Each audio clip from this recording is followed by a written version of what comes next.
नमस्कार प्रिय विद्यार्थियों, आज हम गांधार शैली का अध्ययन करने जा रहे हैं, जिसका समय विद्वानों द्वारा 50 ईस्वी पूर्व से लेकर 300 ईस्वी तक निर्धारित किया है। आपको ध्यान होगा, इससे पूर्व हमने कुषाण सातवाहन काल का अध्ययन किया और उसका समय भी 50 ईसा पूर्व से 300 ईस्वी निर्धारित किया गया था। तो जाहिर है गांधार शैली भी कुषाण काल के अंतर्गत ही है और ये एक महत्वपूर्ण शैली है जो भारत में इस समय के मध्य पनपी।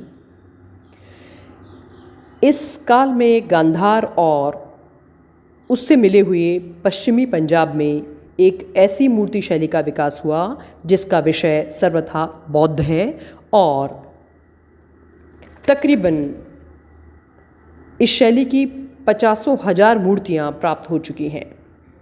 ये सब की सब काले स्लेट पत्थर की व कुछ एक चूने मसाले की बनी है और उनकी संख्या इतनी अधिक होते हुए भी उनमें से एक पर भी कोई लेख नहीं मिला है जिससे कि उसके समय का ठीक से पता चल सके, किंतु अन्य साक्ष्यों से उसका समय प्रायः 50 ईसा पूर्व से 300 ईस्वी तक निर्धारित हुआ है।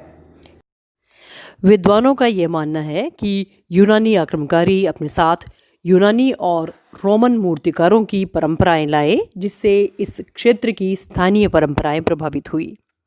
इसी प्रकार गांधार शैली को कला की ग्रीक इंडियन शैली के रूप में भी जाना जाने लगा। इस समय के पूर्व व बाद इस शैली का अस्तित्व नहीं है। ये आश्चर्य का विषय है कि इस समय से पूर्व व बाद इस शैली का अस्तित्व नहीं है। जहाँ इसके पहले की बौद्ध कला में बुद्ध मूर्ति का अभाव है, वहाँ इसमें बुद्ध मूर्ति की प्रतिमाओं की बहुलता है। गांधार शैली का अध्ययन करते हैं तो कुछ प्रश्न सीधे सीधे उठते हैं कि यह शैली कैसे उत्पन्न हुई, भारतीय मूर्ति कला का इस पर क्या प्रभाव है, बुद्ध मूर्ति की कल्पना गांधार शैली ने की या भारत से ली, अपने समय की व आगे की भारतीय मूर्ति कला पर इसका क्या प्रभाव पड़ा। इन समस्याओं के उत्तरों के दो दृष्टिकोण हैं। एक तो वह दल है जिसके मुख्य प्रतिनिधि फुशे, विंसेंट स्मिथ तथा सर जॉन मार्शल हैं, जो कहता है कि इस शैली पर भारतीय मूर्तिकला का कोई प्रभाव नहीं है। पहले पहल इसी ने बुद्ध मूर्ति की कल्पना की तथा आगे की भारतीय मूर्तिकला पर इसकी अमिट छाप पड़ी। दूसरा दल, जिसके प्रमुख प्रतिनिधि हैवल जायसवाल तथा मुख्यतः डॉक्टर कुमारस्वामी हैं, इनका पक्का और पूरा प्रतिषेध करता है। उसी का सारांश कुछ नई बातों के साथ हम यहाँ चर्चा में लेना चाहते हैं। आप फिर से स्पष्ट हो जाएं कि ये दोनों दल भारतीय इस समय की इस शैली की मूर्तिकला पर भारतीय मूर्तिकला के प्रभाव के होने और न होने पर अड़े हैं और हम उन दोनों की चर्चा करेंगे और निष्कर्ष निकालेंगे। प्रत्येक कला के विकास और ह्रास का एक क्रम होता है। यह नहीं कि उसमें एकाएक परिपक्व शैली दृष्टिगोचर हो जाए और उसी अवस्था में वह सहसा प्रचलित हो जाए, किंतु गांधार में ठीक यही बात है।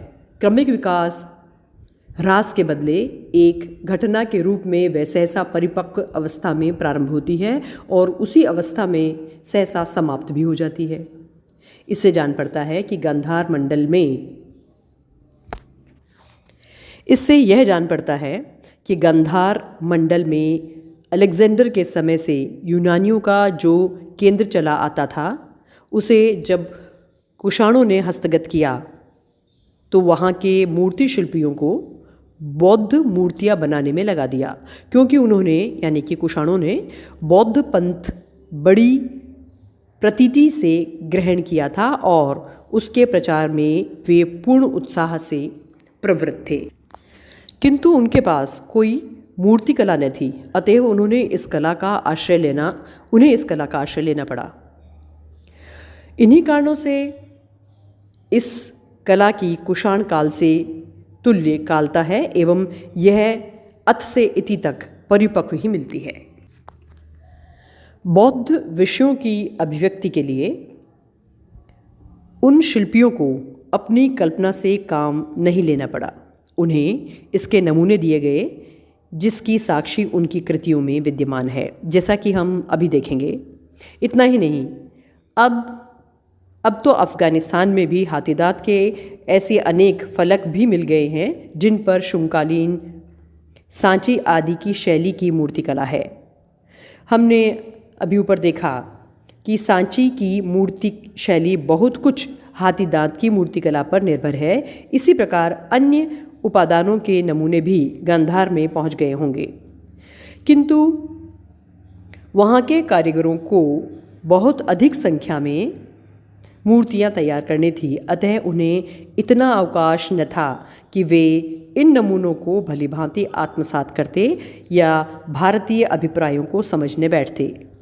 कुछ खास बातें लेकर अपनी पारंपरिक शैली के अनुसार उन्हें तो काम निपटाना था। गांधार शैली के भारतीय आधार की कुछ मुख्य बातें ये हैं जिन्हें हम यहाँ अपनी चर्चा का विषय बनाते हैं। प्राय सभी मूर्तियों के साथ पाँव की अंगुलियों की गढ़त में ग्रीक कला की वास्तविकता न होकर भारतीय भावपूर्ण लॉन्च है।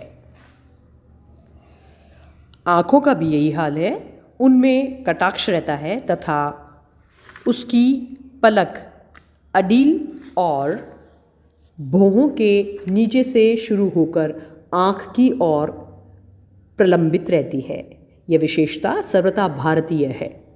ग्रीक आँख बड़ी तो होती है किंतु उसमें कटाक्ष का अभाव रहता है तथा उसकी पलक छोटी और भौह में धसी सी रहती है।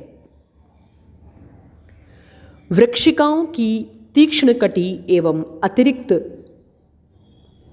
पृथुल नितंब बाहु, कटी तथा आजानुपैर की भंगिमा, उनके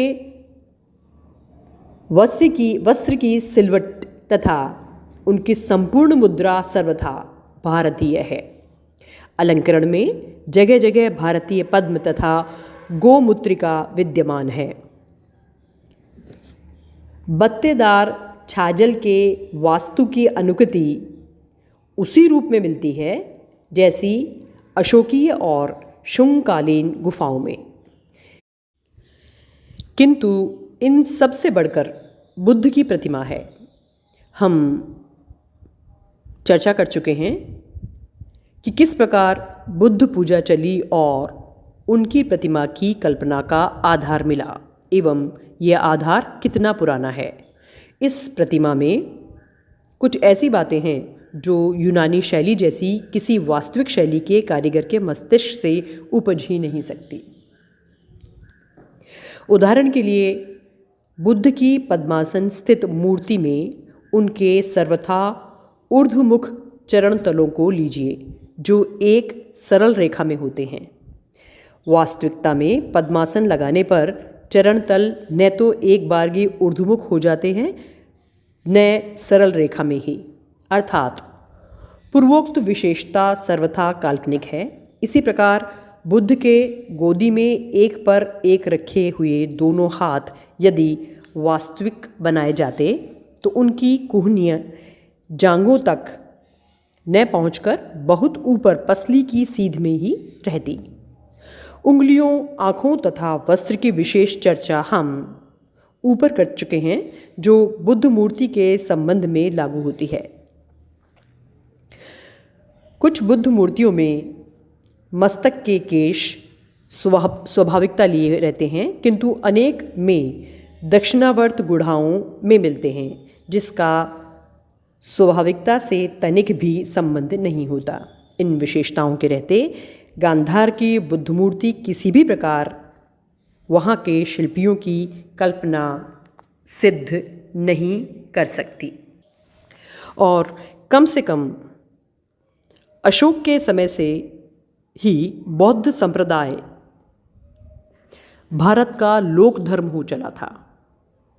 फिर जो शिल्पी वर्ग, चाहे वह सिलावट रहा हो या दंतकार, बढ़ई, कुम्हार या चित्रकार, गहरी भक्ति भावना से बौद्ध स्तूपों, गुफाओं और चैत्यों आदि को मूर्त कलाओं से अलंकृत करता आ रहा था। क्या वह बुद्ध का रूप निर्माण करने के लिए लालायित न रहा होगा, तरसता न रहा होगा, छटपटाता न रहा होगा? सारा दृश्य अंकित करके बुद्ध को ही छोड़ जाना, केंद्र को ही रिक्त रखना उसके लिए कैसी विषम बात रही होगी।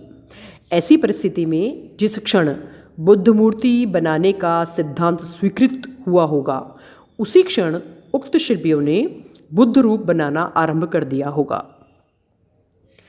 विशेषतः जब कि उनके लिए नमूने तैयार थे, न तो उनमें घृति ही थी और न वे भविष्यवादी ही थे कि बुद्ध मूर्ति का नमूना पाने के वास्ते उस दिन के लिए बैठे रहते जब कुषाणों की संरक्षणता से गांधार के यूनानी शिल्पी उस मूर्ति की कल्पना करेंगे। ये कहा जा सकता है कि ऐसा होना तो कहानी में ही संभव है। अंततः तो जैसा कि हमने ऊपर चर्चा की थी, कहा था कि गांधार शैली को भारतीय मूर्तिकला की परंपरा में न गिनना चाहिए। यदि ऐसा है तो यह एक संयोग मात्र ही है। यूनानी मूर्तिकला की वास्तविकता और भारतीय कला की भावमय व आध्यात्मिक व्यंजना दो ऐसे विजातीय द्रव्य थे जिनकी एकता असंभव थी। फलतः गांधार कला में इन दोनों विशेषताओं में से एक भी प्रस्फुटित न होने पाई, अर्थात वह शैली दोनों ही कलाओं की दृष्टि से असफल है। ऐसी दशा में यह प्रश्न ही नहीं उठता कि भारतीय मूर्तिकला पर उसने क्या प्रभाव छोड़ा। साथ ही इसकी आवश्यकता भी नहीं रह जाती कि उस शैली का कोई वर्णन किया जाए। इस तथ्य का परिचय कराने के लिए हम इस तस्वीर को देख सकते हैं और यह नमूना ही इसको सिद्ध करने के लिए पर्याप्त है। तो ये था आज का हमारे अध्ययन का विषय, गांधार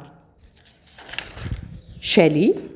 आप ठीक से अध्ययन करते रहें और जानते रहें भारतीय चित्रकला के बारे में। धन्यवाद।